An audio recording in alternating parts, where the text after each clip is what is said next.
శ్రీమాత్రే నమః.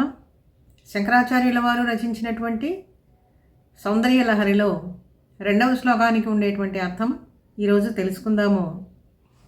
వ్యక్తమయ్యే పదార్థం అంతా కూడా అమ్మవారి స్వరూపము, అవ్యక్తంగా కనపడకుండా ఉండేటువంటి స్వరూపమేమో పరమేశ్వరుడి స్వరూపం. కాబట్టి ఈ ప్రపంచం అంతా కూడా వ్యక్తావ్యక్తంగానే ఉంటుంది. ఈ రెండింటిని విడదీసి మనం చూడలేం. అందుకనే శివుడు శక్తి వేరు కాదు అని శంకర భగవత్పాదుల వారు మనకు ఉపదేశిస్తూ ఉన్నారు. ఈరోజు 2వ శ్లోకంలో తనీయాం సంపాంసుం తవ చరణ పంకేరుహభవం విరించి సంచిన్వన్ విరచయతి లోకానమికలం వహంత్యేనం శౌరిః కథమపి సహస్రేణ శిరసా హరః సంక్షుద్యైనం భజతి భసితోద్ధూళన విధిం.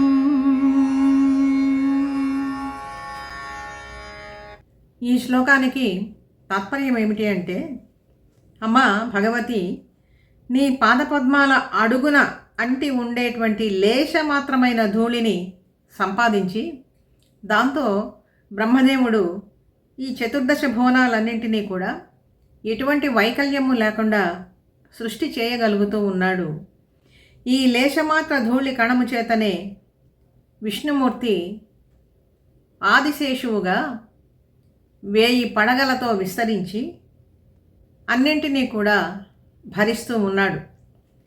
ఈ లేశమాత్రమైన ధూళినే పరమశివుడు చక్కగా మెదిపి తన శరీరం అంతా విభూతి వలె పూసుకుంటూ ఉన్నాడు అని ఈ శ్లోకానికి అర్థం. అంటే ఇందులో తెలుసుకోవాల్సినటువంటి విషయం ఏమిటి అంటే, బ్రహ్మ సృష్టికర్త. ఏదైనా సరే సృష్టి చెయ్యాలి అంటే ఒక పదార్థం, ఒక ముడి సరుకు అంటూ ఉండాలి. ఆ ముడి సరుకు ఏమిటి అంటే శ్రీమాత యొక్క పాదపద్మాలకు అంటుకున్నటువంటి ఒక ధూళి కణం. ఆ ధూళి కణంతోనే పెద్ద పెద్ద గ్రహాలు, నక్షత్రాలు, ఇటువంటి వాటిని అన్నిటినీ కూడా ఏమాత్రము వైకల్యము అంటే సంఘర్షణ లేకుండా బ్రహ్మదేవుడు సృష్టి చేయగలుగుతూ ఉన్నాడు. ఆ విధంగా సృష్టి జరిగితే దానిని స్థితికారకత్వాన్ని అంటే పోషించాల్సినటువంటి స్థితి ఎవరికి ఉంటుంది అంటే మహావిష్ణువుకు ఉంటుంది. ఆయన ఈ సృష్టి భారాన్ని మొత్తాన్ని కూడా అదే విధంగా నిర్వహిస్తూ ఉన్నాడు. అలాగే హరుడు లయకారకుడు. లయము అంటే ఏం అర్థం చేసుకోవాలి అంటే వినాశనము అని కాదు. లయము అంటే లీనమై ఉండటం. ఉదాహరణకి మనం మెలకువగా ఉన్నప్పుడు మన శరీరంలో ఉండే అవయవాలన్నీ కూడా చాలా చేతనత్వంతో ఉంటాయి, శక్తిమంతంగా ఉంటాయి. అదే మనం నిద్రిస్తూ ఉండేటప్పుడు ఇవన్నీ కూడా, ఈ ఇంద్రియాలన్నీ కూడా నిద్రపోతూ ఉంటాయి, అవి పనిచెయ్యవు. ఇది లయము అంటే. తాత్కాలికంగా ఇవన్నీ తమ అస్తిత్వాన్ని కోల్పోయినట్లుగా ఉండటమే లయం. ఇది లీనము. ఆ లీనం చేసుకునేటువంటి వాడు పరమేశ్వరుడు. ఈ విధంగా నిరంతరము కూడా సృష్టిలో సృష్టి స్థితి లయాదులన్నీ కూడా జరుగుతూనే ఉంటాయి.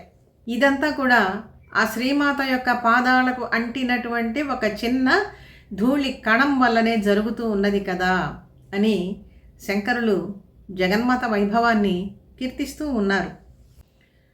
లలితా సహస్రంలో ఉండేటువంటి అనేక నామాలకు ఈ సౌందర్య లహరిలో ఉండేటువంటి శ్లోకాలు వ్యాఖ్యానపూర్వకంగా ఉంటాయి. ఇప్పుడు చెప్పుకున్నటువంటి ఈ 2వ శ్లోకము తనీయాంసం పాంసం అనేటువంటి ఈ శ్లోకానికి లలితా సహస్రంలో ఉండేటువంటి శృతి సీమంత సింధూరీకృత పాదాబ్జధూళిక అనేటువంటి నామాన్ని మనం సమన్వయం చేసుకోవచ్చు. సృష్టికర్త్రి బ్రహ్మరూప గోప్త్రి గోవిందరూపిణి అనేటువంటి నామాలను మనం సమన్వయం చేసుకోవచ్చు. సంహారిణి రుద్రరూప అనేటువంటి నామాలను కూడా మనం సమన్వయం చేసుకోవాలి. ప్రతిరోజు పూజ చేసుకునేటప్పుడు భక్తి శ్రద్ధలతో కనుక ఈ శ్లోకాన్ని మనం నిరంతరం పఠించుకుంటూ ఉంటే అన్ని దారిద్ర్య బాధలన్నీ కూడా తొలగిపోతాయి. ఇది శ్రీమాత అనుగ్రహం. ఇది ఈ శ్లోకానికి ఉండేటువంటి ఫలసిద్ధి. తల్లి అనుగ్రహంతో తర్వాతి భాగంలో 3వ శ్లోకానికి ఉండేటువంటి అర్థ వివరణ చెప్పుకుందాం.